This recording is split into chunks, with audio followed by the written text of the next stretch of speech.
Musliman katsira amma ba'd. Alhamdulillah, kita panjatkan puja dan puji syukur kita kepada Allah Subhanahu wa taala atas segala limpahan nikmat, rahmat dan karunia-Nya. Salawat serta salam kita curahkan kepada Nabi kita Muhammad sallallahu alaihi wasallam dan juga kepada keluarga beliau, istri-istri beliau dan para pengikut beliau dengan baik sampai hari kiamat. Para jamaah yang subhanahu wa ta'ala, mungkin sebagian jamaah tidak mengenal siapa saya dan mengapa saya bisa duduk di sini. Eh, Sedikit mau memperkenalkan diri, saya adalah hamba Allah yang fakir, mufi, ya, talib dari Indonesia. Saya dihubungi oleh beberapa kawan di sini untuk isi ya berbagi ilmu ini sama teman-teman semua. Saya dulu pernah sekolah bersama mungkin Ustadz Abdullah Roy dan yang lain-lain. Saya adik kelasnya.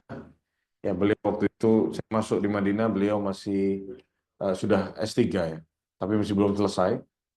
Dan saya berjumpa juga waktu itu dengan Ustadz Syafiq, Riza Basalamah, berjumpa juga di sana dengan Ustadz Firanda, dan ya apalagi Ustadz Ariful Bahri dan yang lain-lain, itu semuanya kakak kelas kami. Alhamdulillah, saya sekarang tinggal di Lombok, NTB. Dari Kuala Lumpur ada pesawat direct sekarang. Ya, Lombok satu hari satu kali saja. Adapun ada pesawat-pesawat yang lain mungkin ya, cuman saya naik pesawat batik itu satu kali satu hari dari Lombok ke Kuala Lumpur. Dan sering juga saya datang ke sini hanya diam-diam. Jadi teman-teman nggak tahu, sekalinya tahu saya langsung diculik dibawa ke sini ya. Subhanallah, masya Allah, semangat. Ya, itu sedikit saja yang bisa saya perkenalkan. Selebihnya saya sama seperti teman-teman semua di sini, tidak ada lebih-lebihnya ya. Mungkin kurangnya yang banyak. Teman-teman yang suka rahmati Allah, para ikhwah sekalian, kemarin saya dihubungi untuk membahas masalah ya untuk agar tidak takut menghadapi masa depan ya. Sebenarnya judul ini judul yang menarik yang di dalamnya itu harus ya orang yang ingin hidupnya baik ke depan, memiliki masa depan yang baik, menghadapi masa depan dengan benar, itu harus punya poin-poin, punya hal-hal yang dia harus jalankan di dalam hidupnya. Bisa dibilang mungkin ada 3 poin. Ya, mudah-mudahan tiga-tiganya bisa kita bahas semua di malam ini karena waktunya terbatas. Dan mungkin kalau belum selesai, kapan-kapan jika Ana kembali datang ke sini lagi, mudah-mudahan bisa berjumpa lagi sama teman-teman semua. Ya, para jamaah subhanahu wa ta'ala, kita lihat kehidupan sekarang, kaum muslimin itu diuji dengan fitnah dan ujian. Ya, fitnah. Ada yang diuji dengan harta, ada yang diuji dengan kawan-kawan yang buruk. Seakan-akan setia kawan, seakan-akan kawan yang baik, tapi jahat ya. Tidak baik, merusak kawannya. Kawannya mau jadi orang baik, sama dia dilarang. Mau jadi orang baik, sama dia diganggu. Selalu seperti itu. Diuji dengan anaknya sendiri, anaknya menjadi ujian, membuat orang tuanya jauh dari agama ini. Jadi kalau kita bahas masalah ujian, ujian nomor satu yang menghantam diri manusia itu biasanya pada agamanya dulu.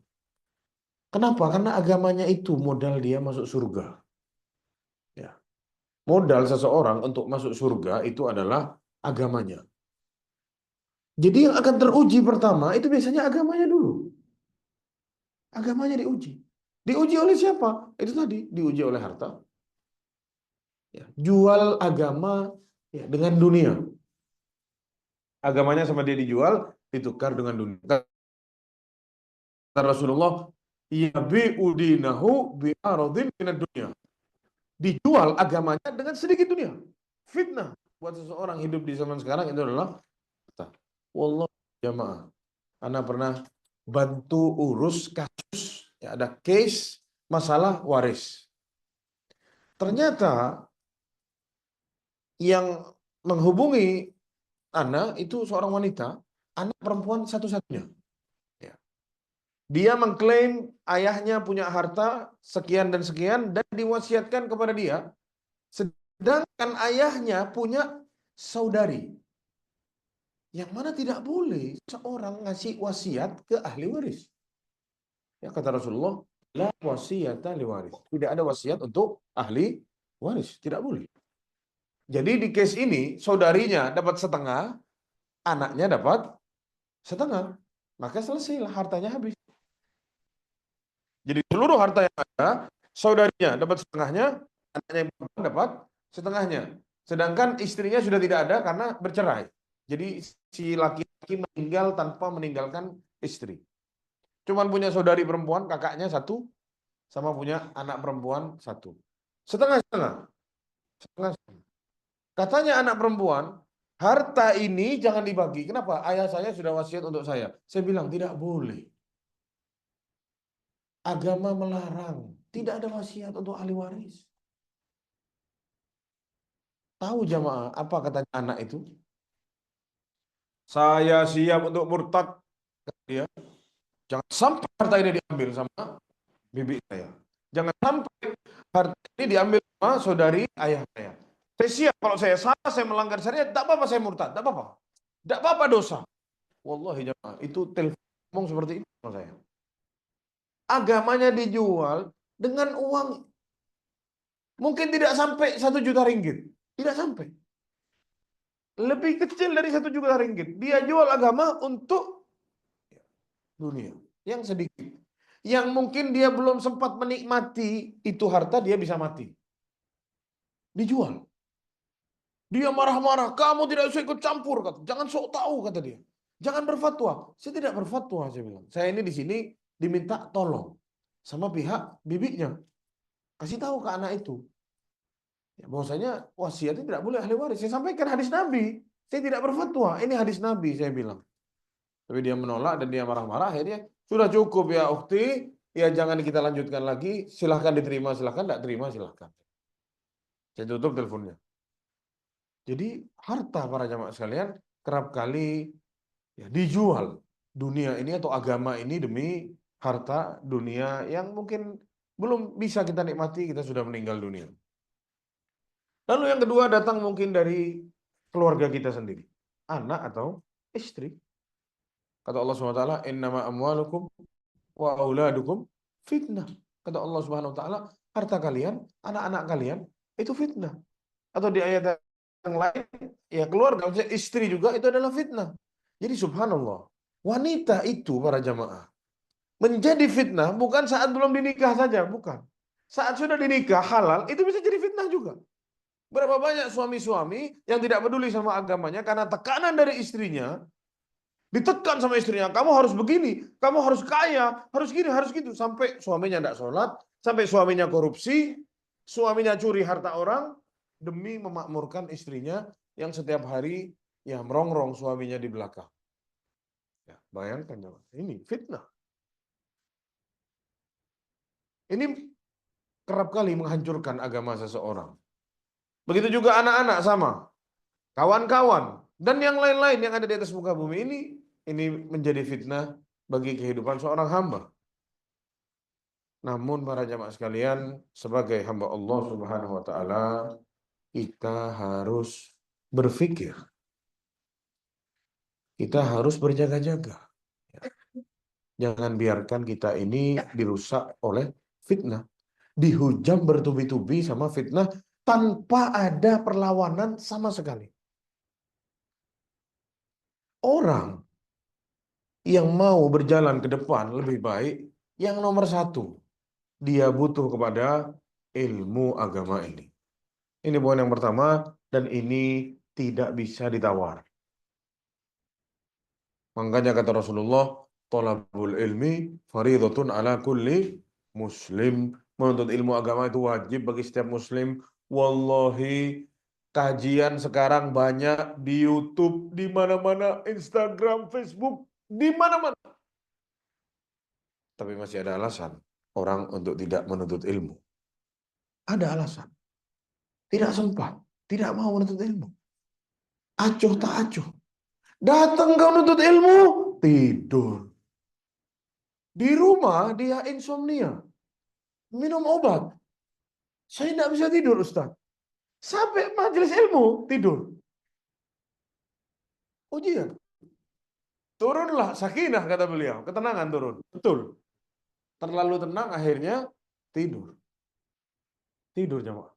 Ini ujian ya, yang menimpa kaum muslimin. Menuntut ilmu setengah-setengah dulu para jamaah Rasulullah SAW suatu hari duduk setelah sholat fajar. Ini diriwayatkan oleh beberapa sahabat kisah ini. Duduk sholat bina Rasulullah SAW sholat al-fajr. Rasulullah SAW sholat bersama kami sholat fajar. Lalu setelah sholat Rasulullah menghadap kepada kami, lalu memberi mauidhah kepada kami, kata para sahabat. Sampai matahari terbit. Sampai matahari di tengah, di atas kepala kita. Lalu Rasulullah bilang, Bilal azan. Duhur. Bayangkan ya maaf. Dari subuh sampai duhur. Kajian. Mau itu. Sholat duhur bersama kami. Setelah sholat duhur, Rasulullah SAW lanjut lagi. Mau itu. Lanjut lagi kajian. Ya. Terus sampai asar. Terus sampai matahari tenggelam. Sampai maghrib. Terus pengajian. Kata yang meriwayatkan, yang paling banyak ilmunya di antara kami adalah yang hafalannya paling kuat. Karena dulu tidak ada recorder. Ini tidak ada. Tidak ada kamera. Ya. Siapa yang ilmunya paling banyak adalah yang paling banyak atau yang paling kuat hafalannya. Itu yang paling banyak ilmunya. Makanya terkadang di satu majelis sahabat sebagian hafal yang ini, sebagian hafal yang itu. Ya, sebagian mengingat yang ini, semuanya kita terima sekarang hadis-hadisnya. Mungkin itu di satu majelis Rasulullah sampaikan. Tapi ada yang mungkin hafalannya ada yang kuat 10, ada yang kuat 20, ada yang cuma 3, ada yang cuma 5. Ada yang semua hafal, yang mungkin yang gampang-gampang, yang dibilang sama orang hadis mutawatir, banyak sekali yang meriwayatkan sampai puluhan orang, ya mungkin itu yang banyak dihafal oleh para sahabat. Ada yang cuma dihafal sama Abu Bakar saja, ada yang dihafal Abu Hurairah, ada yang dihafal sama Jabir bin Abdullah, ada yang dihafal sama Abdullah bin Abbas, ada yang Abdullah bin Mas'ud, dan seperti itu. Bayangkan bagaimana Rasulullah SAW mengajarkan para sahabatnya. Belajar. Fa'lam kata Allah. Ketahuilah annahu la ilaha illallah wastaghfir li dzambi. Ketahuilah kata Allah, tahu dulu bahwasanya tidak ada Tuhan yang patut disembah melainkan hanya Allah, dan mintalah ampunan dari Allah Subhanahu wa taala. Disuruh tahu dulu, belajar. Makanya Imam Al-Bukhari dalam kitabnya Sahih Al-Bukhari ada bab judulnya apa? Al-ilmu qabla al-qawli wal amal. Ilmu dulu sebelum ngomong dan beramal. Ini sekarang kita bukan cuma mau ngomong, bukan cuma mau beramal. Kita mau menghadapi masa depan. Yang semakin hari semakin mengerikan ini. Bagaimana anak-anak kita besok yang ditonton tontonannya berbahaya semua. Game-game yang ada sekarang berbau judi. Itu berbau judi. Game-game yang ada sekarang. Itu yang dihadapkan ya, kepada kita sekarang. Tontonan-tontonan yang berbahaya. Menjurus kepada, oh kalau orang laki-laki suka sama laki-laki, itu biasa saja. Itu boleh-boleh saja. Bahkan tanya sama psikolog, kata psikolognya, oh itu normal Pak, itu tidak apa-apa. Tidak apa-apa katanya. Apa tidak mengerikan? Dulu belum, sekarang sudah begitu. Jadi kalau anaknya suka sama laki, jangan diajak ke psikolog, jangan. Kata psikolognya, oh ini normal, dari Allah kayak gitu katanya. Wallahi jamaah, anak pernah isi pengajian di salah satu tempat, dikirimi surat ke depan, pertanyaan. Salah satu pertanyaannya, Ustaz kasih tahu kami bagaimana caranya suka sama wanita. Karena saya sukanya sama laki-laki, tidak sama wanita. Itu laki yang tanya. Saya mau jawab apa jamaah? Suka sama wanita itu tabiatnya laki-laki. Gimana caranya tidak tahu. Sudah dari lahir seperti itu. Tapi ya itulah cobaan ya, yang dihadapkan kepada kita. Ya semakin hari kata Rasulullah SAW, la ya'ti zamanun, tidak datang satu zaman illa walladzi ba'dahu syarrun minhu, atau kama qala sallallahu alaihi wasallam. Tidak datang satu zaman melainkan yang datang setelahnya akan lebih buruk daripada yang sebelumnya. Dan kata Rasulullah SAW, ulama itu atau Allah Subhanahu wa taala akan mencabut ilmu, kata Rasulullah. Siapa yang dicabut? Siapa ilmunya? Bukan ilmunya yang dicabut, tapi ulamanya yang oleh Allah Subhanahu wa taala dicabut nyawanya. Sampai akhirnya kata Rasulullah, ittakhadhan nasu ru'usan juhalan. Akhirnya manusia itu menjadikan orang-orang bodoh sebagai ulama. Ya, fasu'ilu. Akhirnya ditanya orang-orang bodoh itu, fa'aftu bi ghairi ilmin, kata Rasulullah. Mereka berfatwa tanpa ilmu. Fadhallu wa adhallu. Akhirnya sesat dan menyesatkan orang. Dan ini yang terjadi. Yang alim betul dihina-hina, dihujat-hujat, dihabiskan harga dirinya, ya. Tapi yang jahil-jahil dijadikan sebagai alim. Tanya sama itu. Padahal fatwanya bisa dibayar. Kalau di Jawa katanya wani piro. Berani berapa? Bayar. Bisa aja Pak. Semuanya boleh. Oh ini boleh, itu boleh, semua boleh. Ulama yang tegas ini halal, ini haram, oh bahaya ini. Nanti dikasih framing-framing menakutkan. Radikalisme. Ini apa ekstrim, ini berbahaya, jangan dekat-dekat ya. Nanti mengkafirkan dan nanti begini dan begitu. Bukan tidak ada yang sembarangan mengkafirkan, ada banyak. Ya kelompok-kelompok yang sembunyi-sembunyi mengkafir-kafirkan banyak. Semua dikafirkan sama mereka. Tapi ada yang tidak demikian, tapi dituduh-tuduh demikian juga banyak. Untuk menampik masalah-masalah seperti ini, kita perlu ilmu. Untuk menampik syubhat, menampik fitnah, ujian, perlu ilmu. Kita kena musibah, apa yang kita buat? Perlu ilmu. Sabar, tawakal, berdoa sama Allah minta. Ujian yang menimpa kita, kalau kita sabar, dapat pahala dan lain-lain. Perlu ilmu itu semua. Tidak semua orang bisa itu. Tidak semua orang tahu itu. Kata Allah, wasta'inu bis-sabri was-shalah. Kata Allah Subhanahu wa taala, minta tolong sama Allah dengan sabar dan sholat. Orang yang seperti itu yang sudah tahu. Yang tidak tahu kena masalah, dia pergi ke tempat yang aneh-aneh. Dia beli khamr, minum-minuman keras untuk selesaikan masalahnya. Padahal masalahnya tidak pernah selesai. Orang-orang kafir sana di Eropa berbondong-bondong masuk Islam para jamaah. Kenapa? Saat salah seorang di antara mereka, banyak mereka diwawancarai, mereka itu bilang, kami itu cari ketenangan dalam hidup. Makanya kami coba itu semua hal-hal yang katanya dapat membahagiakan.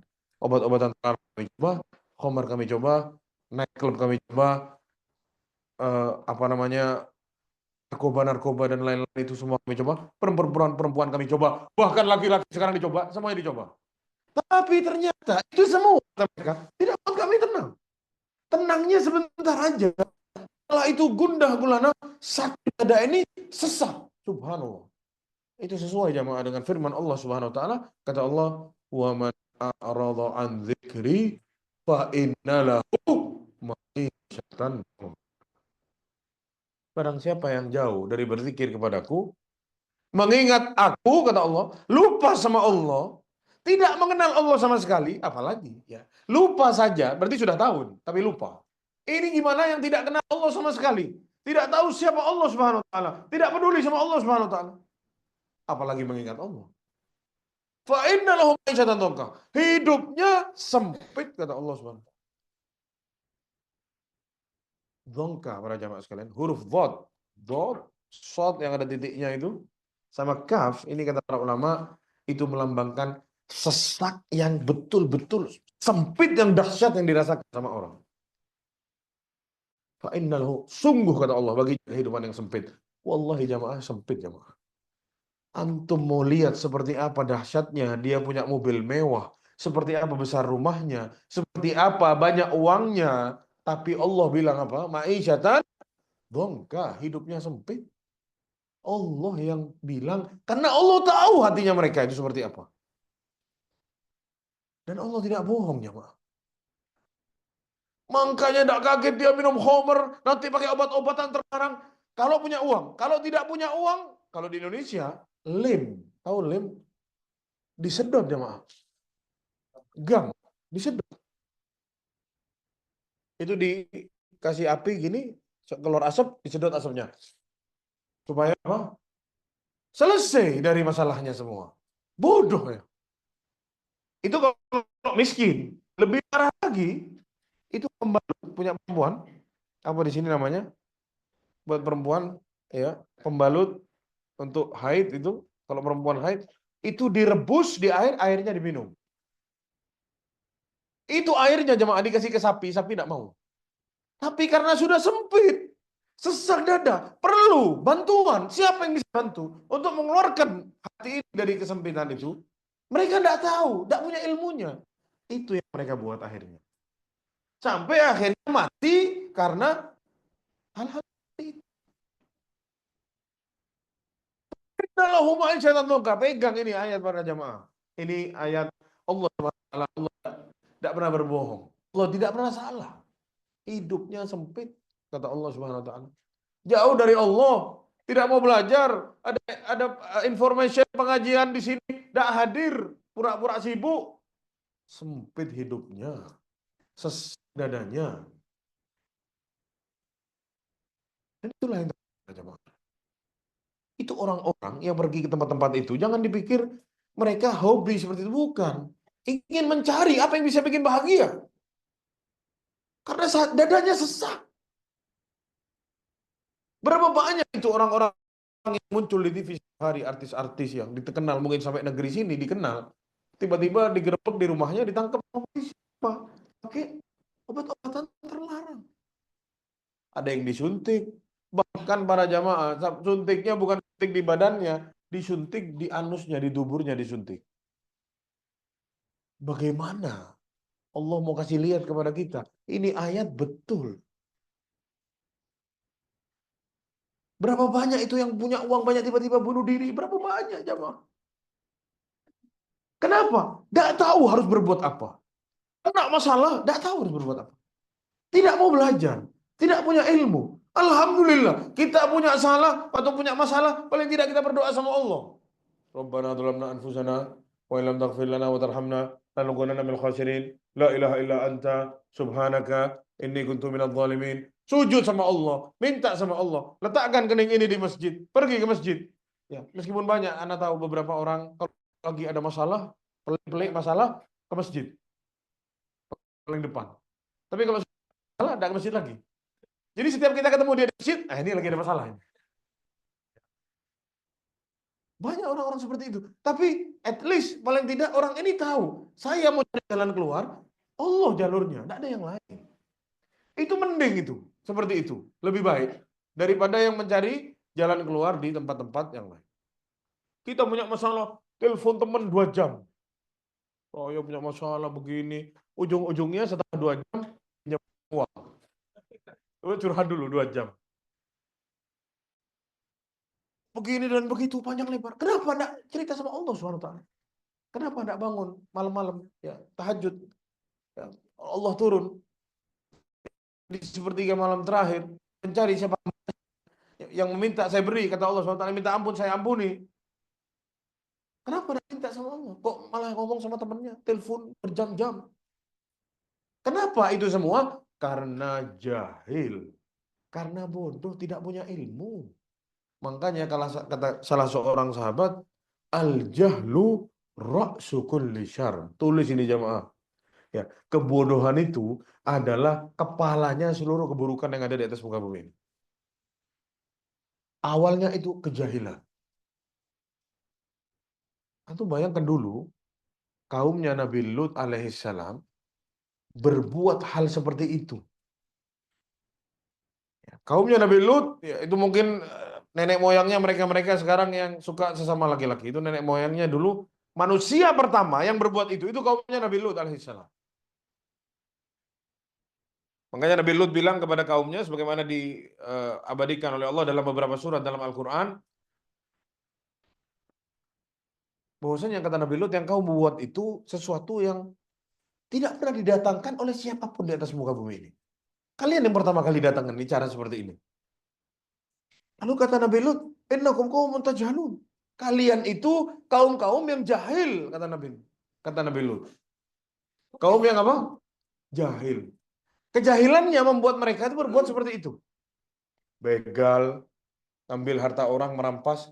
Jadi kerjaannya kaumnya Nabi Lut itu, ya selain sesuka sesama jenis, mereka berbuat syirik kepada Allah, menyembah kepada selain Allah juga, dan juga mereka ini dikenal suka merampas barang musafir yang lewat.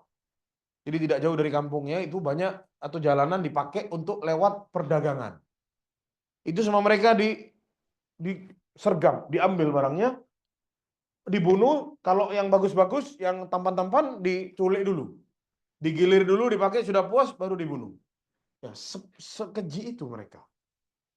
Ya, kalian kata Nabi Nuh adalah kata Nabi Lut, kau mutajhal, kalian tuh jahil. kalian itu adalah kaum yang jahil. Berbuat seperti itu di atas kejahilan. Karena bodoh.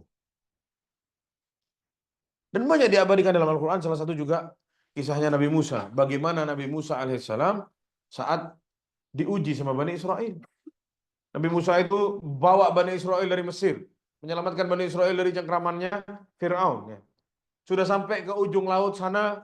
Ya, mereka Bani Israel lihat bagaimana Allah buka lautnya dan seterusnya. Mereka lewat di tengah laut. Sampai selamat di ujung sana. Mereka lihat Fir'aun dihantam, dihempas sama laut. Tak lama setelah itu mereka bilang ke Nabi Musa, "Ij'al lana ilahan kama lahum alih." Wahai Musa, ya saat melewati satu kampung, Bani Israel lihat ada apa namanya orang yang menyembah berhala, kaum menyembah berhala. Katanya Bani Israel, "Ya Musa, tolong bikinkan buat kami Tuhan sebagaimana mereka punya Tuhan." Ini sudah setengah mati, ya Allah yang bantu luar biasa seperti itu. Ya, dia lihat Nabi Musa berdoa kepada Allah, minta sama Allah dibuka lautnya, lolos dari itu, bilang bikinkan buat kami Tuhan sebagaimana mereka punya Tuhan. Kata Nabi Musa, sungguh, ya kalian nih kaum yang jahil, lihat kejahilan. Ya, nyeret orang kepada maksiat, nyeret orang kepada kesyirikan, nyeret orang kepada masalah-masalah dalam hidupnya. Karena satu, jahil. Makanya para jamaah, yang pertama yang tidak bisa sama kita dipungkiri, yang harus kita punya itu ilmu. Ya, ilmu itu adalah modal utama kesuksesan orang di dunia dan di akhir. Silakan. Lalu para jamaah yang subhanahu wa ta'ala, setelah ilmu yang dipelajari, atau ilmu apa yang perlu kita pelajari? Yang pertama, atau tiga-tiganya ilmu ini, tiga-tiganya kelak akan ditanya di dalam kubur kita. Yang pertama, apa pertanyaannya? Man Rabbuka. Ini yang pertama. Orang yang mau selamat, dia harus tahu siapa Allah Subhanahu wa Ta'ala. Apa haknya Allah? Kita sebagai hamba ini harus seperti apa? Itu yang harus kita pelajari. Yang mungkin kita kenal dengan at-tauhid. Ya. Yang mungkin kita kenal mungkin ilmu akidah. Ya. Pemahaman kita tentang Allah Subhanahu wa Ta'ala, keyakinan seorang hamba kepada Allah Subhanahu wa Ta'ala. Ini wajib dipelajari. Jangan bahas yang lain dulu. Isinya syahadat dulu dipelajari. Asyhadu alla ilaha illallah. Nah, ini berhenti di sini dipelajari dulu. Apa maknanya? Apa konsekuensinya? Ada apa di balik asyhadu alla ilaha illallah? Itu harus kita pelajari. Haknya Allah apa? Apa yang Allah mau dari kita? Kita sebagai hamba harus apa sama Allah Subhanahu wa taala? Dan diajarkan sama Rasulullah SAW. Saat ditanya, "Ya Rasulullah, ma haqqullah 'alal ibad?" Atau ada diri kata Rasulullah, apakah kalian tahu ma haqqullah 'alal ibad wa ma haqqul ibadi 'ala Allah? Apakah kalian tahu kata Rasulullah, apa haknya Allah atas hambanya dan apa hak hamba-hamba Allah atas Allah Subhanahu wa taala? Hamba punya hak, Allah juga punya hak. Kata Rasulullah kepada para sahabat, haknya Allah adalah ayya'buduhu wa la yusyriku bihi syai'an. Agar orang itu ya menyembah Allah dan tidak berbuat syirik kepada Allah Subhanahu wa taala. Itu haknya Allah. Semua ibadah kepada selain Allah sama kita lebih baik ditinggalkan. Apapun bentuk ibadahnya, mau berdoa, mau tawakal, mau takut berlebihan, mau berharap, kalau bisa jangan kita indikasi ke yang lain selain Allah Subhanahu wa taala. Apalagi sembelih, kurban dan lain-lain. Seluruh ibadah itu milik Allah Subhanahu wa taala. Itu haknya Allah. Ini harus dipelajari para jamaah sekalian supaya kita selamat. Di dunia apalagi di akhirat besok. Orang berjumpa dengan Allah tidak bawa tauhid ini berat jemaah. Apalagi terus dia meninggal di atas kesyirikan, berat. Kata Allah, "Innallaha la yaghfiru an yushraka bihi." Allah tidak mengampuni dosa orang yang berbuat syirik kepada Allah. Tidak diampuni sama Allah. Wa yaghfiru ma duna dzalika liman yasha, dan Allah ampuni yang lain. Itu semua di bawah kehendak Allah Subhanahu wa taala. Subhanallah. Allah tidak ampuni para jamaah sekalian. Yang lain Allah ampuni. Semuanya diampuni sama Allah. Di bawah kehendak Allah. Allah mengampuni, diampuni. Allah tidak mengampuni sama Allah diadab dulu. Tapi intinya tauhid akan menyelamatkan manusia dari dua.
Karena yang saat sama Allah dikasih musibah, bukan dia kembali malah semakin jauh dari Allah Subhanahu wa taala. Lalu para jamaah sekalian, poin-poin yang selanjutnya ini itu akan dibangun di atas ilmu.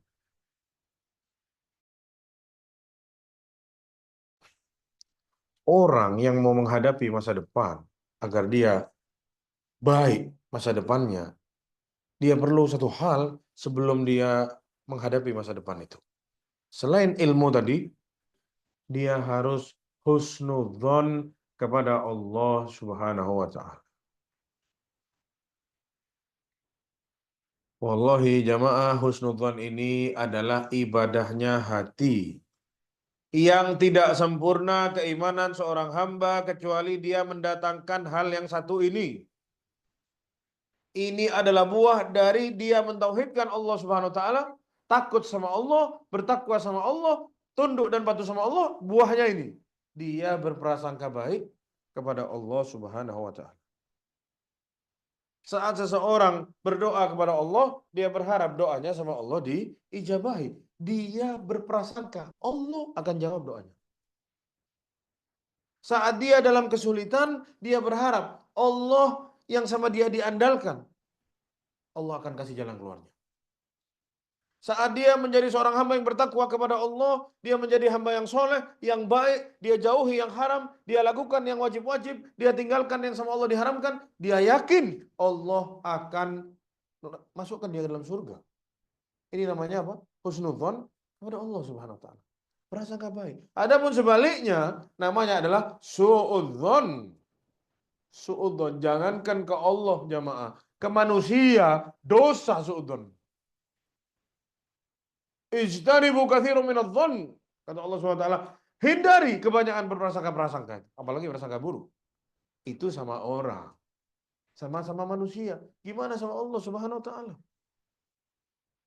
Suudzon kepada Allah. Ingat jamaah, dalam satu hadis qudsi, Rasulullah SAW bersabda, ngasih tahu bahwasanya Allah SWT berfirman, Ana inda dhanni abdi bi. Apa kata Allah SWT? Aku bersama prasangka hambaku. Wallahi para jamaah subhanahu Allah. Katanya Imam Ibnu Hajar, Ibnu Hajar rahimahullah dalam Fathul Bari, ya, ai qadirun ala an a'mala bihi ma dhanna anni amilun bihi. Aku mampu, kata Allah, untuk berbuat apapun itu yang ada dalam prasangka hambaku itu. Prasangka kita sebesar apa, ya segitu. Kita buruk sangka, ya itu yang kita dapat dari Allah Subhanahu wa taala. Oh, tidak bisa. Oh, tidak mungkin. Ya tidak mungkin beneran. Saat kita berprasangka kepada Allah, prasangka baik, katanya Imam Ibnu Hajar Al-Asqalani, kata Allah, yang dimaksud adalah aku mampu untuk berbuat apa yang ada di prasangka hambaku itu tadi. Dia merasa aku mampu menyelesaikan seluruh masalahnya, aku akan selesaikan masalahnya. Dia merasa aku tidak mampu, dia ragu, dia lebih memilih manusia, silahkan pilih manusia sana. Dan ini yang terjadi para jamaah. Saat kita kena ujian dalam hidup ini, masalah datang bertubi-tubi, kita lebih mengandalkan kawan-kawan. Perlu duit, ditelepon teman-temannya yang kaya dulu, fulan, temannya semuanya tidak bisa bantu. Nanti terakhir baru Allah Subhanahu wa taala. Apa namanya ini? Nah, kita kenapa tidak dari awal minta tolong sama Allah? Toh kawan-kawan itu yang membolak-balik hatinya dia untuk bantu kita tuh Allah. Kenapa kita tidak minta bantu sama Allah Subhanahu wa taala? Dan kita lihat jamaah, ini hanya kalau kita hanya bahas ini teori saja. Secara teori, oh iya paham dan seterusnya. Ternyata di Al-Quran Allah ceritakan kisah yang sangat banyak yang menceritakan bahwasanya orang-orang terdahulu dari para nabi itu semuanya seperti ini. Husnudzon sama Allah Subhanahu wa taala. Berprasangka baik sama Allah Subhanahu wa taala. Minta tolong sama Allah, Allah bantu. Contohnya Nabi Ibrahim alaihissalam. Bayangkan jemaah, Nabi Ibrahim itu berdakwah di kampungnya sendirian. Yang beriman sama dia, istrinya, sama keponakannya. Siapa keponakannya? Nabi Lut. Nabi Lut itu keponakannya Nabi Ibrahim. Dakwah. Kaumnya tidak ada yang mau ikut. Cuman bertiga, dia, istrinya, sama keponakannya. Sisanya bapaknya, musyrik, orang-orang kampungnya semua memusuhi dia. Sampailah terjadi penghancuran berhala yang dihancurkan oleh Nabi Ibrahim, disisakan yang paling besar. Ya, kita semua tahu kisahnya itu. Ya, dan terjadi saat Nabi Ibrahim diajak untuk lebaran atau menghadiri acara mereka, acara tahunan mereka, Nabi Ibrahim tidak mau ikut. Kata Nabi Ibrahim, saya lagi sakit. Padahal Nabi Ibrahim sedang tidak sakit. Tapi Nabi Ibrahim sakit hati, jamaah. Saya dakwah selama ini kepada kalian, kalian bukan ikut, malah semakin tersesat. Mereka berangkat, dianjurin sama Nabi Ibrahim berhalanya. Itu sudah penyampaian hujah yang terakhir sudah itu. Dihancurkan sama Nabi Ibrahim, disisain yang paling besar. Sebentar lagi mereka datang, lihat berhalanya hancur semua. Mereka datangin Nabi Ibrahim. Kata mereka, kami dengar ada seorang pemuda, namanya Ibrahim. Dia itu yang paling sering ngobrak-ngabrik dan hina-hina berhala kami. Panggil ke sini. Panggilnya. Kata mereka, kamu yang buat ini, wahai Ibrahim. Kata Nabi Ibrahim, itu lihat kapaknya, ada di yang paling besar. Itu yang hancurin yang paling besar. Mereka saling toleh-toleh jamaah gini. Kenapa nak dijaga tadi katanya? Saling menyalahkan antara satu dengan yang lainnya. Mestinya dijaga katanya. Ya, mestinya dijaga itu berhalanya. Mereka saling menyalahkan satu dengan yang lain. Silakan ditanya, kata Nabi Ibrahim, jika memang bisa berbicara, silakan ditanya. Ini sudah menyampaikan hujah yang terakhir. Mereka sudah yakin ini bukan Tuhan, tidak bisa ngomong, bahkan menghancurkan yang kecil di akalnya mereka tidak mungkin. Kata Nabi Ibrahim, ini sakit hati kalau kalian menyembah yang kecil. Jadi dihancurkan sama yang besar. Bingung mereka semua, tidak bisa jawab. Tapi seperti biasa, pakai hukum rimba. Yang kuat yang menang. Diapain Nabi Ibrahim jemaah? Ditangkap, dipegang, dibikin api yang sangat besar. Bahkan dibilang burung pun tidak berani lewat di atasnya dari saking besarnya apinya. Nabi Ibrahim ditelanjangi, dilepas pakaiannya, ditaruh di ketapel. Mereka bikin ketapel untuk lempar Nabi Ibrahim ke api. Santai aja Nabi Ibrahim. Saya dakwah ini disuruh sama Allah. Menyampaikan agama Allah. Mengajak mereka menyembah Allah. Tidak mungkin saya disia-siakan sama Allah Subhanahu wa taala. Ada keyakinan itu. Husnudzon sama Allah Subhanahu wa taala. Menghadapi hari esok berat. Mau dilempar ke api coba. Kita masa depan kita tidak tahu seperti apa besok. Bisa jadi enak. Ini di depannya ada api sebesar itu. Ini masa depannya Nabi Ibrahim yang akan datang. Saya akan dilemparkan ke api. Tapi dia santai saja. Sampai ke titik, ada kisah satu riwayat yang mengatakan di detik-detik terakhir, sebelum dilempar sama kaumnya, malaikat Jibril itu datang menawarkan. Siapa yang menawarkan bantuan? Bukan teman-teman, bukan. Jibril. Alaka ilayya hajah, kata Jibril, "Hei Ibrahim, kamu punya hajat? Perlu sama saya sekarang?" Kalau kita jadi Nabi Ibrahim, perlu enggak jemaah? Perlu. Tolong itu ditiup apinya kalau bisa. Itu minimal kalau kita manusia. Ya. Nabi Ibrahim ditanya, perlu sama saya? Katanya Nabi Ibrahim, enggak. Amma ilallahi fana. Jika kepada Allah, ya saya perlu. Kalau kepada Allah saya butuh sekarang. Kepada kamu juga saya tidak perlu. Di detik yang sama, Allah bilang ke apinya, Qulna ya naru kuni bardan wassalaman ala Ibrahim. Jadilah kamu dingin dan keselamatan bagi Ibrahim. Apa sulitnya buat Allah? Subhanallah. Masuk ke dalam api, santai dia. Api yang ciptakan siapa? Allah. Yang ngasih sifat berkobar atau terang dan membakar, Allah. Sama Allah tinggal dicabut sifat membakarnya. Jadi tidak panas. Jadi dia masuk ke situ, santai-santai aja. Dia yakin sama Allah. Tidak minta tolong sama orang banyak. Bahkan Jibril minta ngasih bantuan, tidak perlu saya sama kamu. Saya perlunya sama Allah. Ini orang yang berilmu para jemaah. Ini hasilnya, lihat. Selamat atau tidak? Selamat. Punya ilmu. Saat ada di posisi genting, dia tahu harus buat apa. Tidak sibuk minta tolong ini. Wah, siapa yang tolongin saya? Tidak ada. Santai aja. Dia jalan di jalan yang benar. Jalan keluar, dia yakin Allah akan kasih jalan keluar. Bayangkan para jemaah. Nabi Ayub alaihi salam. Sampai dijadikan Nabi Ayub ini sebagai permisalan dalam masalah sabar. Dari saking dahsyatnya ujian yang menimpa beliau. Ana tidak yakin ada orang diuji lebih parah dari Nabi Ayub. Ana tidak yakin. Selain beliau adalah seorang nabi, beliau punya istri yang cantik jelita. Punya anak-anak ada 10 atau lebih. Yang sehat-sehat, tampan-tampan anaknya. Punya aset, punya harta yang sangat banyak. Emas, tanah, kebun, banyak Nabi Ayub. Orang kaya. Sudah nabi, kaya raya, punya anak banyak. Apa yang sama orang dibayangkan sebagai kebahagiaan, Nabi Ayub punya semua.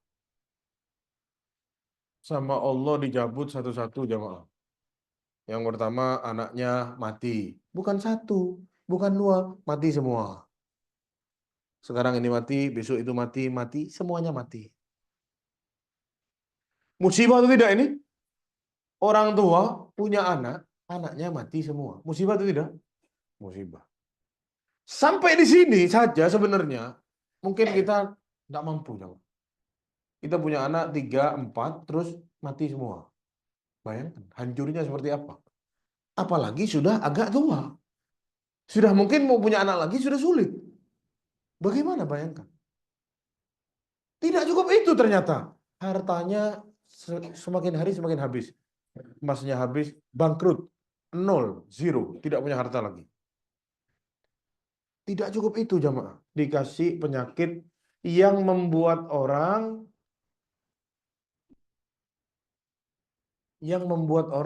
jijik sama dia. Yang membuat orang itu tidak mau dekat-dekat. Sakit kulit, mengeluarkan bau yang busuk, sampai dikatakan kadang-kadang keluar ulat dari kulitnya. Satu badan Nabi Ayub alaihi salam. Sisa berdua sama istrinya. Rumahnya yang mewah dulu habis semuanya. Tinggal di tempat yang sangat buruk,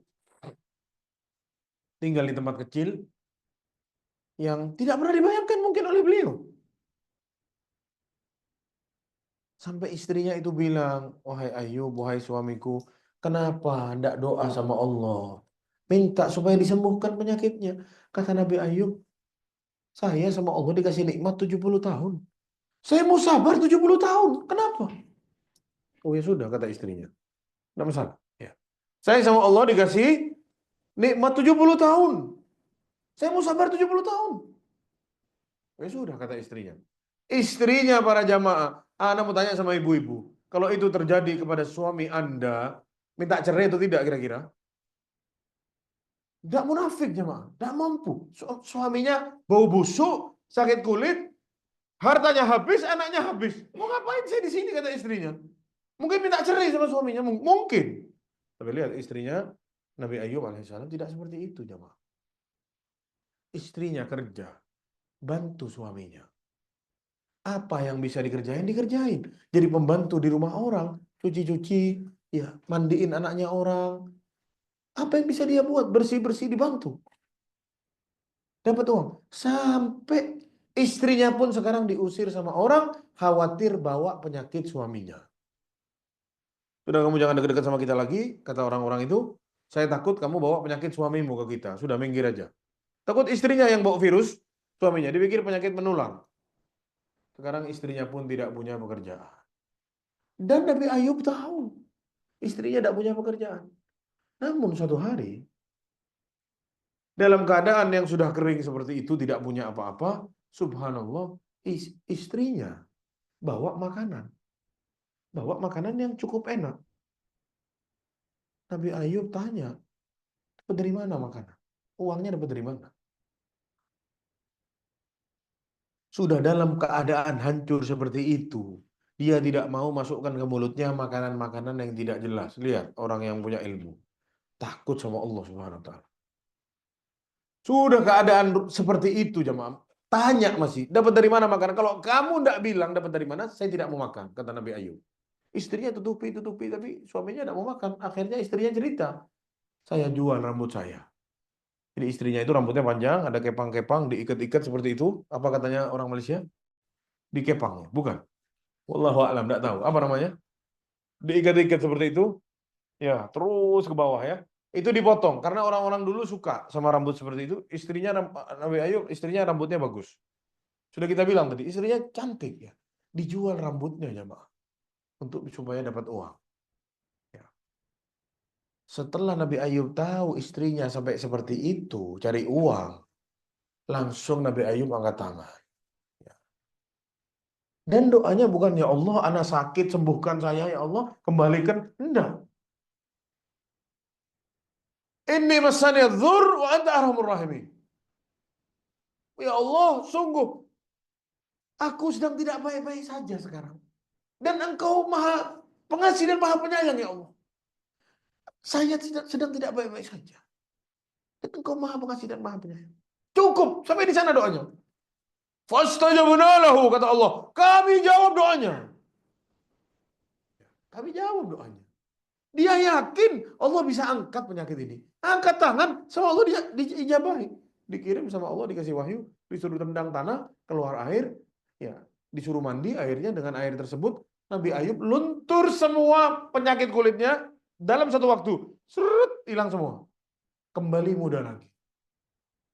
Istrinya pulang, lihat, mana Ayub kok hilang? Ternyata itu yang masih muda, ganteng itu suaminya. Istrinya dikatakan juga disuruh mandi air itu jadi muda lagi. Akhirnya dua-duanya jadi muda lagi, punya anak banyak lagi, hartanya kembali lagi semua dari awal. Ujian jamaah datang, tapi sama Allah dikasih gantinya. Karena dia berbaik sangka kepada Allah.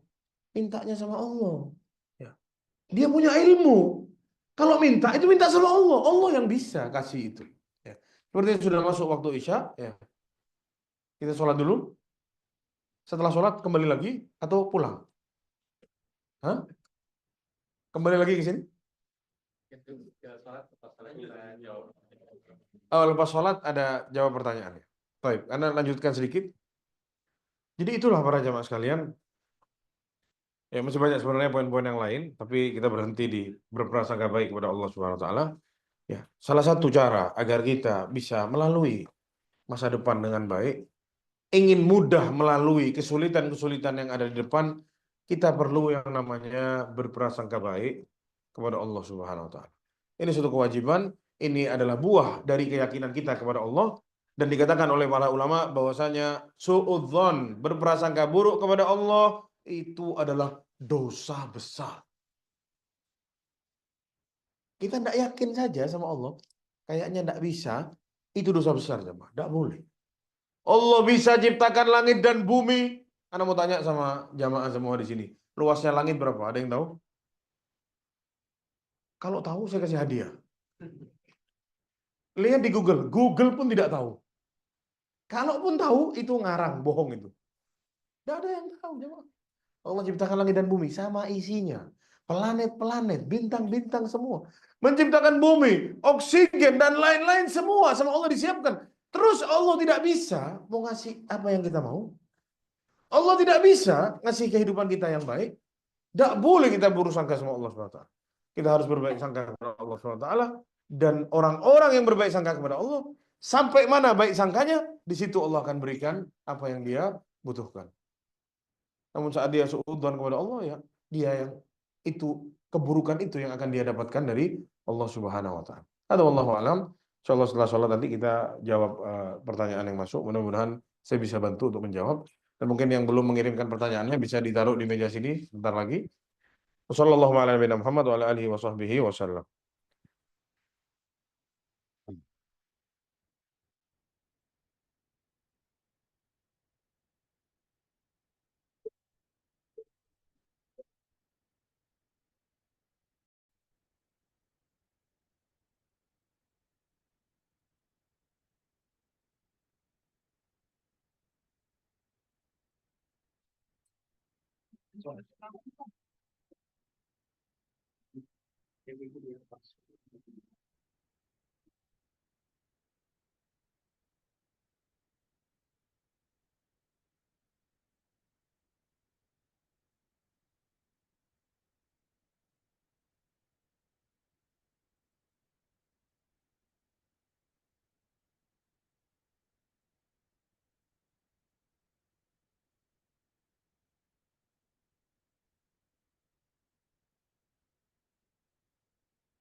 Bismillah. Mati. Harusnya matikan.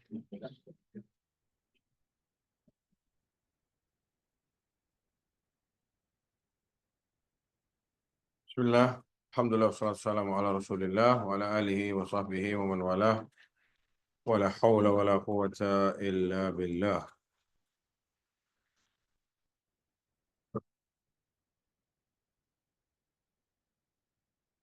Kita lanjutkan para jemaah sekalian Allah. Kesimpulan dari apa yang kita bahas di sebelum sholat Isya tadi, bahwasanya orang yang mau atau ingin hidup tenang di kemudian hari, apalagi besok di akhirat, nomor satu dia harus tahu ilmunya. Hidup itu butuh ilmu. Dan ingat, hidup kita bukan hanya di dunia saja. Akhirat adalah kehidupan yang hakiki. Makanya kalau sholat Jumat imamnya suka baca surat Sabbihisma rabbikal a'la. Ada satu ayat apa? Wal akhiratu khairun laka minal ula. Jadi akhirat itu lebih lebih utama. Wal akhir khairun wal akhiratu khairun wa abqa, kata Allah Subhanahu wa taala. Akhirat itu lebih baik dan lebih kekal. Bayangkan jamaah, kita besok hidup di akhirat ini. Ini hidup manusia itu berhenti di antara satu terminal ke terminal yang lain. Awal di rahim ibu kita, terus lahir ke dunia. Ini baru terminal yang kedua. Meninggal masuk ke alam barzakh. Yang ketiga. Yang keempat, nanti ada hari kiamat. Ditiup sangkakala, hari kiamat. Hancur semuanya. Lalu tiup sangkakala yang kedua, bangkit semuanya. Itu sudah yang kelima, hari kebangkitan setelah hari kiamat. Setelah hari kebangkitan atau yaumul ba'ats, ada yang namanya hasyr atau padang mahsyar. Di padang mahsyar nanti dipanggil sama Allah. Atau kita nunggu syafaatnya Rasulullah SAW. Saat datang syafaat baru dihisab satu-satu oleh Allah Subhanahu wa taala. Ada yang namanya yaumul hisab, saat amalan kita dihisab oleh Allah. Atau sebelum hisab ada yang namanya tatairus suhuf, ya, saat dibagikan buku amalan kita. Kita punya catatan amalan akan dibagikan oleh Allah Subhanahu wa taala. Itu terminal yang lain. Nanti ada yang namanya hisab. Setelah hisab ada yang namanya al-mizan, ditimbang amalannya. Setelah al-mizan ada apa lagi? Ada telaganya Rasulullah SAW. Setelah itu baru ada yang namanya as-sirat. Di sini penentuannya. Semua orang-orang mukmin akan melewati sirat. Ada yang melewati sirat sekejap mata, ada yang seperti petir, ada yang seperti angin, ada yang seperti naik kendaraan atau naik kuda yang cepat, ada yang seperti berlari, ada yang jalan, ada yang sampai merangkak-merangkak tapi selamat sampai ujung sana, ada yang sudah kepleset-kepleset tapi masih selamat, ada yang kepleset dan jatuh ke neraka jahanam. Baru di ujung sana ada surga. Panjang masih perjalanannya. Dunia baru satu terminal. Setelah itu masih ada belasan yang lain yang akan kita lewati. Orang yang tidak punya ilmu lain dengan yang tidak punya ilmu. Orang yang berbaik sangka kepada Allah. Ada satu riwayat para jamaah, lupa Anda sampaikan tadi.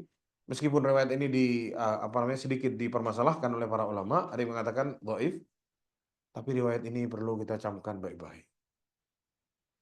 Bagaimana Allah Subhanahu wa taala akan memberi kepada siapa orang-orang yang berbaik sangka kepada Allah. Ada satu orang para jamaah sekalian sudah mau dilempar ke neraka jahanam. Diperintahkan, fulan kamu harus masuk neraka. Silahkan dilemparkan ke neraka jahanam. Itu para jamaah sebelum dilempar beliau menoleh, beliau bilang, ya Allah, bukan seperti ini prasangka hamba kepadamu ya Allah. Bukan ini prasangka hamba kepadamu saat di dunia. Aku berprasangka engkau akan mengampuni dosa-dosaku. Ya Allah, engkau maha pengampun ya Allah.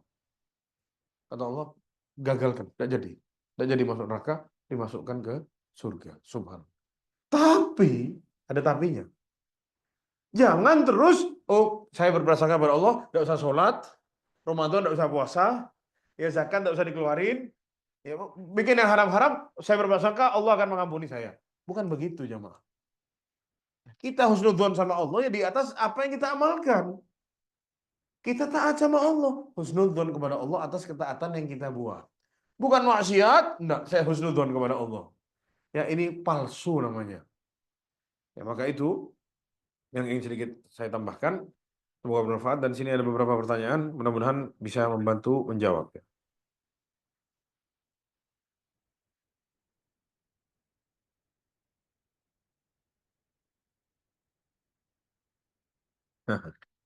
Ini ada yang bertanya, bagaimana hendak menghadapi keluarga yang kuat berpegang dengan kepercayaan, ya seperti apabila hendak kawin, kena periksa tarikh lahir dan sebagainya. Ya, ini ada apa di balik itu semua? Ya kita mau nikah itu ya nikah saja jamaah. Nggak usah lihat tarikh kawin. Lihat tarikh sewa gedung, bukan tarikh kawin. Gedung yang mau disewa, lihat tanggalnya. Jangan lupa hari Sabtu atau hari Ahad supaya kawan-kawan datang semua. Ya, jangan terus kawin siang jam 10 hari Senin. Nggak ada yang datang jamaah kerja. Ya. Lihat tarikh. Jangan kita punya prasangka-prasangka atau punya pemikiran-pemikiran, oh ini tanggal baik, ini tanggal buruk. Nggak ada jamaah. Ini kebiasaannya orang-orang jahiliyah dulu. Jangan dimasukkan ke dalam Islam. Sudah, itu sudah lewat. Sama Nabi mereka sudah didakwahkan, sama mereka sudah ditinggal. Jangan terus kita masih membuat begitu lagi. Balik lagi ke zaman jahiliyah. Jangan. Tinggal itu semuanya. Ya, khurafat-khurafat, pemikiran-pemikiran yang berbau kesyirikan. Dipikir sama dia tanggal itu bisa menentukan ini baik dan buruk. Jangan. Yang menentukan baik dan buruk itu Allah Subhanahu wa taala. Ya. Intinya kita menikah, lihat tarikh yang cocok untuk sewa gedung, lihat tarikh apa lagi? Tanggal apa lagi? Apa? Cuti sekolah. Seperti sekarang cuti sekolah. Saya datang ke sini. Subhanallah. Wallahu a'lam. Jangan sampai orang berprasangka seperti ini. Kalau dia tidak terjerumus ke dalam kesyirikan kecil, dia bisa masuk ke syirik besar. Ya. Jika dia meyakini tanggal ini membawa malapetaka, dia bisa jatuh ke dalam kesyirikan besar. Padahal yang bisa itu hanya Allah Subhanahu wa taala. Tapi kalau dia berkeyakinan yang memberi malapetaka Allah, tapi kalau di tanggal ini dan ini juga berbahaya, nah ini bisa berbau kesyirikan. Ini dihindari seperti ini. Mau nikah tanggal berapa? Bismillah. Nikah itu kebaikan, disegerakan. Jangan, oh nanti tanggal sekian. Jangan. Terus apa bedanya kita sama Chinese itu? Takut sama nomor-nomor. Nomor 4 enggak ada. Kenapa? Kursi dibalik. Enggak, takut sama nomor. Ya. Kalau rumah enggak boleh yang tusuk sate katanya. Kalau ada jalanan langsung tabrak rumah dia enggak mau. Karena tidak membawa apa? Dan biasanya murah harganya tanahnya. Beli jamaah kalau murah ya. Enggak usah takut. Beli tanahnya. Jangan berkeyakinan. Terus apa bedanya kita sama mereka-mereka? Yang takut sama angka, takut sama penanggalan. Jangan. Ya, kaum muslimin itu takutnya kepada Allah. Ya hari apapun, tanggal berapapun, bismillah nikah. Ya tidak usah berprasangka seperti ini. Wallahu a'lam bishawab. Dan ingat hadis Nabi Shallallahu Alaihi Wasallam. Kata Rasulullah SAW, wa'lam, ketahuilah kata Rasulullah. Annal ummata ya, ijtama'u ala ayyadurruka bisyai'in ma yadurruka illa bisyai'in qad kataballahu laka. Kalau umat di dunia ini semua sepakat bersatu untuk membuatmu tidak nyaman, untuk membuat keburukan kepadamu, niscaya mereka tidak bisa berbuat itu melainkan sesuatu yang sudah ditakdirkan oleh Allah Subhanahu wa taala. Ini kata Rasulullah. Ini yang diajarkan Nabi kepada para sahabatnya. Jangan takut sama orang. Mau orang sedunia memusuhi engkau, semuanya mau kirim keburukan, tidak bisa kecuali yang telah Allah takdirkan. Dan sebaliknya, kalau mereka semua berkumpul untuk memberimu kenikmatan, memberimu manfaat, mereka tidak bisa melakukan itu melainkan sesuatu yang telah Allah tuliskan untukmu. Rufi'atil aqlam kata Rasulullah, wajaffatis suhuf. Penanya sudah diangkat, kertasnya sudah kering. Tidak bisa dirubah. Semuanya hanya Allah Subhanahu wa taala yang bisa atur dan Allah yang tahu. Semuanya di bawah takdir Allah Subhanahu wa taala. Tidak usah takut sama tanggal, tidak usah takut sama orang, tidak usah takut. Tidak ada yang bisa membolak-balik, merubah-rubah, memberi manfaat, memberi mudarat kecuali hanya Allah Subhanahu wa taala. Dan bagaimana menghadapi keluarganya seperti itu? Balik lagi. Jangan kita sampai ke rumah, musyrik kamu, masuk neraka. Ya diusir antum jamaah. Jangan. Pelan-pelan. Ngadapi orang seperti itu, menghadapinya dengan baik. Pelan-pelan. Dikasih tahu ilmu, pelan-pelan. Bukan ditabrak, hancur semua jemaah. Akhirnya antum disuruh berhenti ngaji. Nah, ini kan, dikit-dikit kafir, dikit-dikit musyrik, betul. Bukan. Kita yang salah kalau begitu. Sampaikan ilmu pelan-pelan. Yang lebih utama dulu, tauhid kepada Allah, takut kepada Allah, taat kepada Allah. Saat sudah ada ilmu, nanti naik lagi sedikit, kasih tahu masalah kesyirikan. Oh ini tidak boleh, oh tidak boleh. Sudah ada penerimaan di situ. Jangan dari awal, oh tanggal syirik, musyrik, benar masuk neraka, hancur semuanya makanya. Wallahu a'lam bishawab. Apa bisa bertawakal kepada Allah tanpa berikhtiar? Tawakal kata para ulama tidak dikatakan tawakal jika tidak berikhtiar. Orang yang tawakal ngaku bertawakal, mengklaim dirinya bertawakal, oh tawakal ala Allah, tapi tidak usaha, itu namanya bukan bertawakal, dia sedang menipu dirinya sendiri. Di masjid terus tidak kerja, tawakal kepada Allah. Kepalanya diketok sedikit, nah, biar sadarnya makanya. Bukan itu tawakal. Tawakal itu, ya lihat Rasulullah SAW dulu ditanya sama seorang sahabat, bawa unta sahabatnya. Ya Rasulullah, aqilha wa atawakkal, au utlikha wa atawakkal. Ya Rasulullah, anak ikat untanya, terus anak bertawakal, atau anak lepas untanya dan anak bertawakal. Terus jadi ikat, tawakal kepada Allah. Apa seperti itu? Kata Rasulullah, aqilha wa tawakkal. Ikat untanya, terus tawakal, kata Rasulullah SAW. Bukti orang tawakal perlu usaha. Tidak usah jauh-jauh jamaah. Dari cerita Nabi Musa ya. Anak mau tanya, ngapain Nabi Musa ngetok lautnya pakai tongkatnya? Ngapain? Kenapa? Ada apa di tongkatnya Nabi Musa? Ada apanya? Apakah tongkatnya Nabi Musa setiap dipukulkan ke air, airnya begitu? Tidak. Allah mau mengajarkan kita usaha. Sisanya saya yang kasih jaga. Tawakal kepada Allah, usaha saya yang kasih. Maryam, ibunya Nabi Isa alaihissalam, melahirkan lemah, sama Allah disuruh goncang pohon kurma. Jamaah pohon kurma, antum satu ruangan ini mau goncang pohon kurma satu, tidak goncang pohonnya. Pohon kurma tidak bisa digoncang. Apalagi digoncang sampai buahnya jatuh. Mustahil. Tidak mungkin.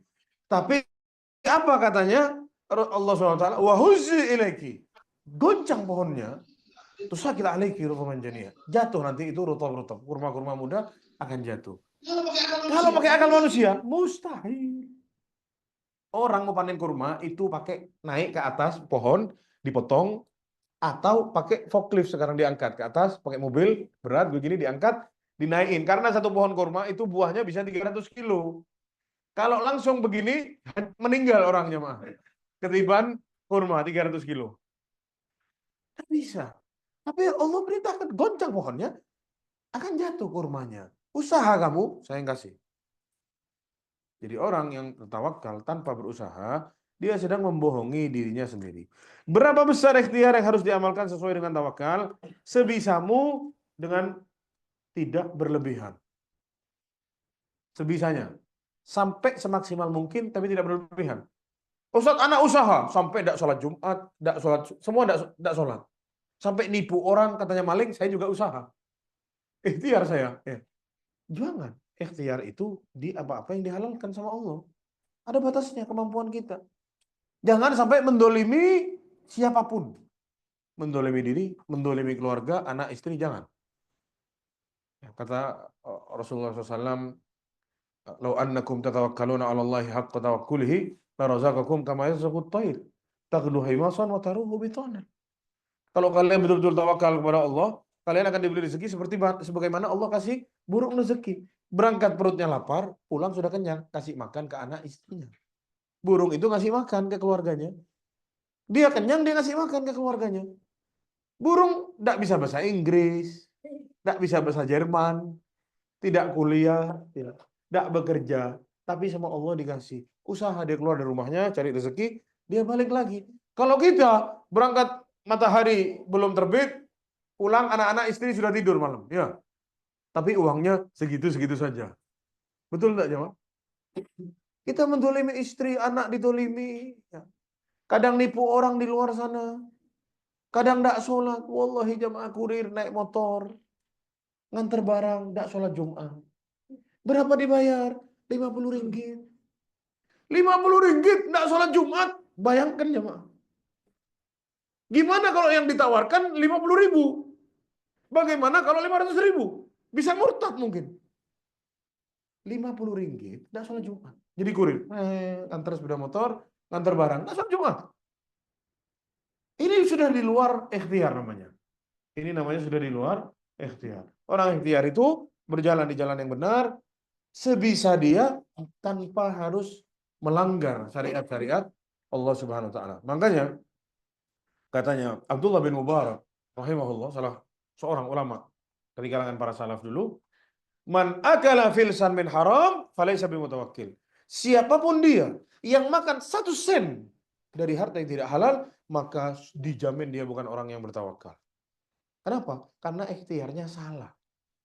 Langsung divonis, kamu bukan orang yang bertawakal. Kenapa? Caranya salah. Silakan usaha maksimal mungkin, tapi jangan sampai mendolimi orang, mendolimi keluarga kita, mendolimi tubuh kita sendiri, apalagi sampai ngambil haknya orang, sampai tidak sholat dan yang seterusnya. Wallahu a'lam bishawab.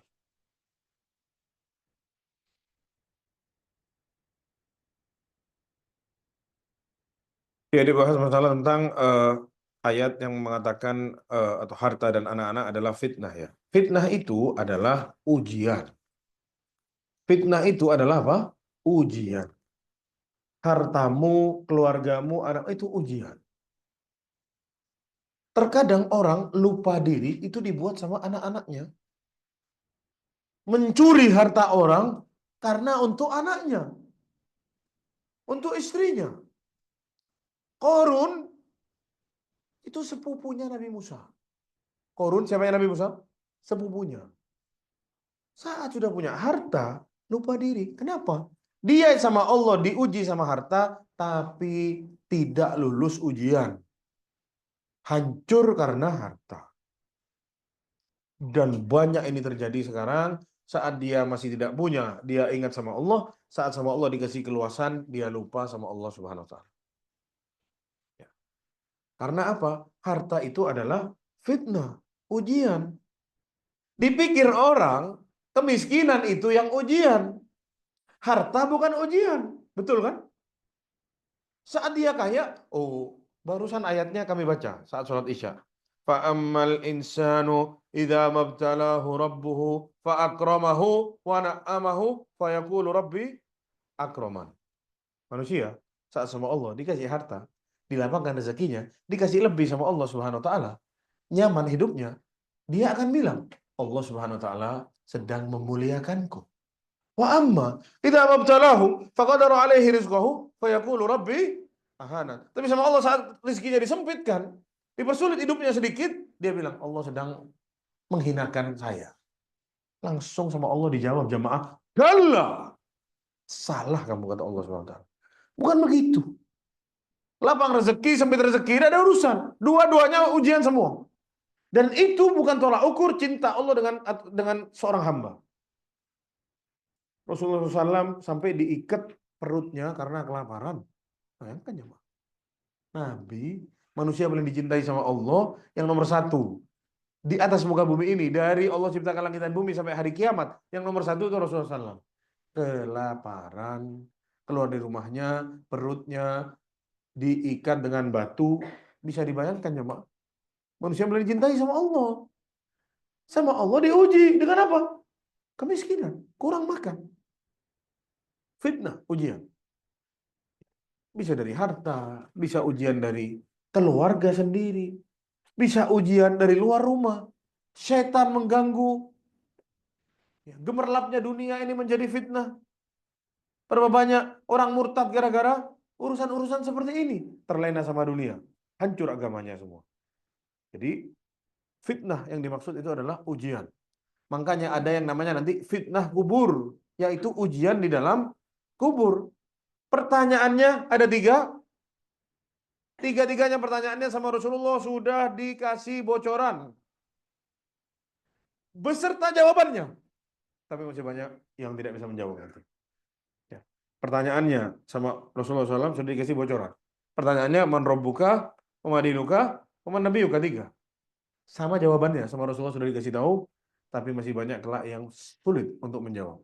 Karena yang menjawab bukan hafalan. Yang menjawab bukan memori, tapi yang menjawab al-ima. Kalau yang menjawab itu adalah hafalan, orang Yahudi dan Nasrani kelak bisa menjawab. Betul atau tidak, Jamaah? Ya. Tapi yang menjawab adalah al-iman. Punya iman, dia bisa jawab. Meskipun mungkin dia tidak pernah tahu sama hadis itu, tidak tahu sama tiga pertanyaan itu, tapi saat dia beriman kepada Allah, taat sama Allah SWT, takut kepada Allah, itu yang akan menjawab besok. Adapun yang tidak beriman, seperti mungkin komputer yang error itu, hang. Mikir dulu. Lah adri, kata dia, tidak tahu. Ada jawabannya, cuman nggak bisa dia ucapkan itu. Di enter nggak bisa. Hang, rusak ya. Dicabut dulu, restart lagi, dipukul sama malaikat. Selesai semua. Ya, itu bisa bayangkan komputer yang hang. Ada di situ. Cuman nggak bisa. Ada di kepala dia. Cuman dia, pikir dulu. Ladri, saya nggak tahu, kata dia. Ini akan dialami orang-orang tidak beriman, orang-orang munafik. Ya, itu yang akan mereka alami saat ditanya tiga pertanyaan ini. Jadi fitnah yang dimaksud dalam ayat adalah ujian. Maksudnya ujian itu bentuknya sangat banyak. Ya, salah satunya anak sendiri, istri juga, dan harta adalah ujian yang oleh Allah Subhanahu Wa Taala diturunkan di atas muka bumi ini. Tapi tenang para jamaah. Saya tahu kalau disuruh pilih diuji dengan harta atau kemiskinan, antum pasti milih diuji harta, ya kan? Tahu? Ya. Ada yang memilih diuji dengan kemiskinan di sini? Apa diuji sama harta aja? Ingat jamaah, kata Rasulullah SAW, suatu hari aku diperlihatkan surga. Dan ternyata penghuninya adalah orang-orang miskin. Surga itu penghuninya orang-orang apa? Yang kaya kemana? Wallahu a'lam bishawab. Ya, dengan kata lain, yang miskin berhasil melalui ujian kemiskinannya. Banyak yang berhasil. Tapi yang kaya tidak berhasil, atau banyak yang tidak berhasil melalui ujian kayanya. Makanya sahabat dahulu, Abu Bakar As-Siddiq kalau disuruh sedekah, dikasih hartanya semua, ambil. Abdurrahman bin Auf tidak berani. Jangan biarkan ini uang ada di sini di rumah. Ambil seperlunya, bagi-bagi ke orang semuanya. Setiap untung dagang, kasih ke orang semuanya. Tidak berani. Ya, takut besok tidak berhasil. Takut besok di hadapan Allah Subhanahu Wa Taala panjang hisapnya. Lebih baik dikasih ke orang semua. Lalu di sini ada pertanyaan yang lain.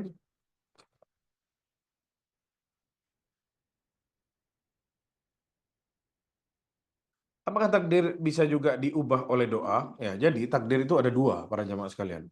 Takdir yang ada di Lauhul Mahfuz yang sudah ditulis sama Allah Subhanahu Wa Taala itu tidak ada yang tahu. Yang tahu hanya Allah Subhanahu Wa Taala, dan itu tidak bisa dirubah-rubah sudah. Tapi yang ada di tangan malaikat itu yang bisa dirubah dengan doa. Jadi nanti Allah suruh malaikat, karena orang ini berdoa, maka kasih ini wahai malaikat kepada dia. Rahasianya di tangan Allah. Makanya jangan terlalu memperdalam urusan takdir, bisa gila. Jangan dipikir. Ini rahasia Allah, hanya Allah yang tahu. Antum bayangkan, ada teman antum punya rahasia, ngasih tahu ke antum, aku punya rahasia loh, ayo coba ditebak. Ini ya, bukan. Itu ya. Semuanya bukan. Gila enggak lama-lama? Gila. Jangan. Jangan terlalu dalam membahas urusan takdir. Karena takdir itu rahasia Allah SWT. Doa bisa merubah takdir? Iya. Bisa merubah takdir yang ada di tangannya malaikat. Yang pun kita tidak tahu takdirnya itu gimana. Kita tidak tahu. Tugas kita minta sama Allah, berdoa kepada Allah SWT dengan khusyuk, Ya, dijaga itu adab-adab berdoanya, serius minta sama Allah, itu tugas kita. Diijabahi, tidak diijabahi, dirubah, tidak dirubah, tidak usah sama kita dibahas. Paham jemaah? Karena kita tidak tahu besok kayak gimana, kita tidak tahu. Hanya Allah yang tahu. Tugas kita berjalan di jalan yang benar, berdoa minta sama Allah yang baik-baik, selesai. Tugas kita sampai di sana. Bukan kira-kira takdirnya ditukar enggak ya? Jangan begitu, jangan. Sudah, itu rahasia Allah Subhanahu wa taala. Kita tidak bisa dalam-dalam membahas itu. Wallahu a'lam bishawab.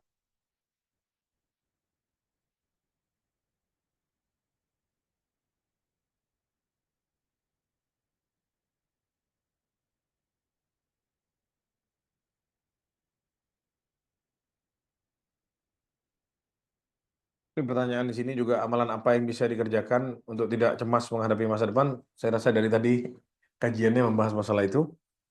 Sudah terjawab pertanyaannya.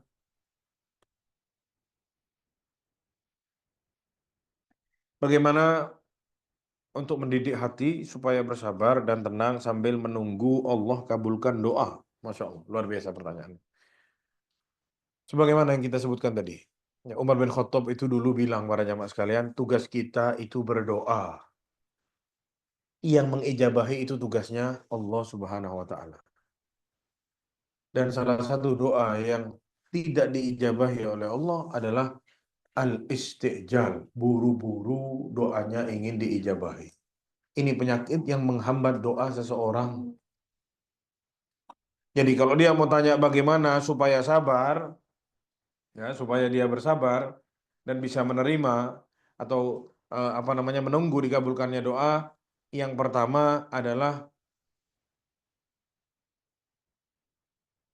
husnudzon sama Allah. Berprasangka baik dulu sama Allah, itu yang pertama. Yang kedua, jangan doa dicampur sama maksiat. Dia berdoa, berdoa, berdoa, tapi di satu sisi dia bermaksiat. Jangan.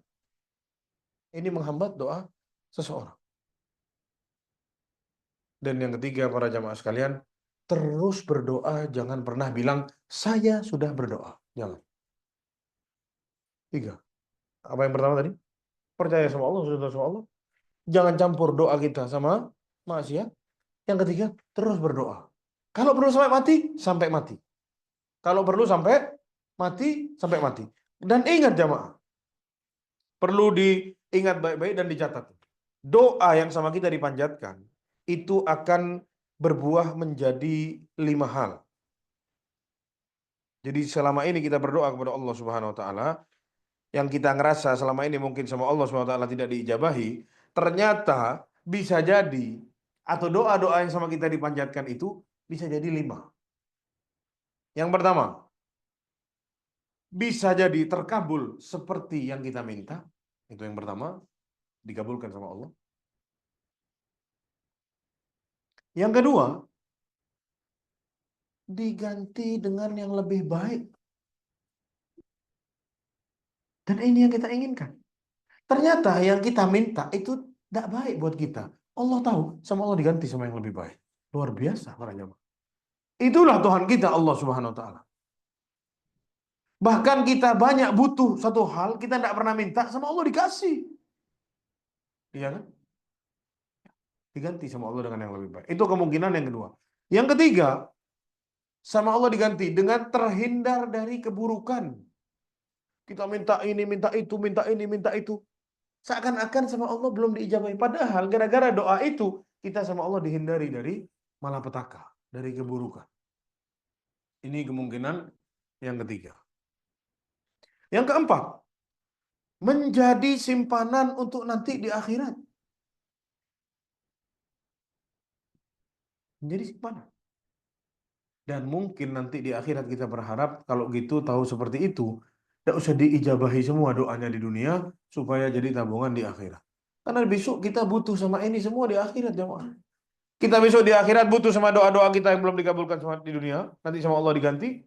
Kita perlu sama orang-orang yang mendolim sama kita, yang suka gibah-gibahin kita, yang suka dolimi kita, ngambil haknya kita. Nah, sini semuanya. Kita bagi-bagi sekarang. Punya pahala, kasih. Tidak punya, ini ambil dosa saya. Kita akan cari orang-orang itu. Kalau di dunia kita kan emosi. Tuh kamu digibahin sama fulan, panas dada, wah kurang ajar, ya gibah. Nanti di akhirat kita cari mana, sini bagi-bagi. Kalau perlu sedunia gibahin kita tidak apa-apa besok di akhirat, supaya pahalanya dikasih ke kita semua. Itu yang keempat. Dan yang terakhir, yang kelima, diberi ampunan oleh Allah atas dosa-dosa kita. 5 kemungkinan hasil doa yang kita panjatkan. Mungkin tidak yang nomor 1, tapi nomor 2. Mungkin tidak nomor 2, nomor 3. Kalau tidak yang keempat, yang kelima. Semuanya baik-baik semua. Jadi semangat terus untuk berdoa dan bersabar. Jangan buru-buru. Nabi Musa itu para jamaah pernah berdoa sama Allah supaya menghabisi Fir'aun. Itu dikatakan sama para ahli sejarah. Nabi Musa doa sekarang, Fir'aun itu tumbangnya matinya di Laut Merah itu puluhan tahun setelahnya. Berpuluh-puluh tahun setelahnya. Dijawab doanya sama Allah. Itu Nabi Musa. 40 tahun atau 20 tahun atau 30 tahun setelahnya. Kita siapa? Doa kadang tidak khusyuk. Doa kurang ajar. Ya Allah saya ingin begini ya Allah. Gini dan gini ya Allah. Diatur Allah sama kita kadang-kadang. Di doa itu. Saya kalau tidak sama dia nikah ya Allah. Saya tidak mau ya Allah. Ini bukan doa jemaah. Ini ngatur namanya. Bukan. Doa minta yang terbaik dari Allah Subhanahu Wa Taala. Kasih saya jodoh yang baik ya Allah. Permudah ya Allah. Begitu dong. Ini kadang kita ngatur. Mungkin gara-gara ini tidak diijabahi doanya. Diatur Allah. Saya minta ya Allah istri putih, tinggi, mulus. Dikasih lah tembok sama Allah kan nanti. Ini tinggi. Nah, ini hasil doanya. Doanya minta tinggi, kasih sama Allah SWT. Jangan ngatur, jangan. Doa itu dengan adab yang baik kepada Allah. Merendah kepada Allah. Aku hambamu ya Allah. Aku lemah ya Allah. Aku meminta kepadamu ya Allah. Dan aku tidak meminta kepada selainmu ya Allah. Bilang sama Allah SWT. Angkat tangannya. Dan itulah Rasulullah SAW kalau berdoa. Dipuji Allah dulu. Nanti kita masukkan salawat di sana. Dalam keadaan berwudu. Menghadap ke kiblat. Datangkan itu ada berdoa. Dan terus. Jangan, saya sudah berdoa. Tapi tidak diijabahi. Ini hampir tidak akan diijabahi doanya sama Allah. Orang-orang yang buru-buru seperti ini. Bisa jadi sama Allah sudah dikabulkan. Hanya saja dia tidak sadar. Karena manusia tidak ada cukupnya jamaah. Wallahu a'lam bishawab. Dan inilah para jamaah sekalian yang bisa Anda jawab. Waktunya sudah jam setengah 10 malam. Ya, sudah terlalu malam ini. Ini mencetak rekor. Anda tidak pernah pengajian sampai setengah 10. Baru sekarang aja. Kurang lebihnya Anda mohon maaf. Mungkin ada pertanyaan yang lainnya yang belum bisa dijawab. Anda mohon maaf. InsyaAllah bisa ditanyakan ke yang lebih berilmu yang lain. Sekian dari Anda. Assalamualaikum warahmatullahi wabarakatuh.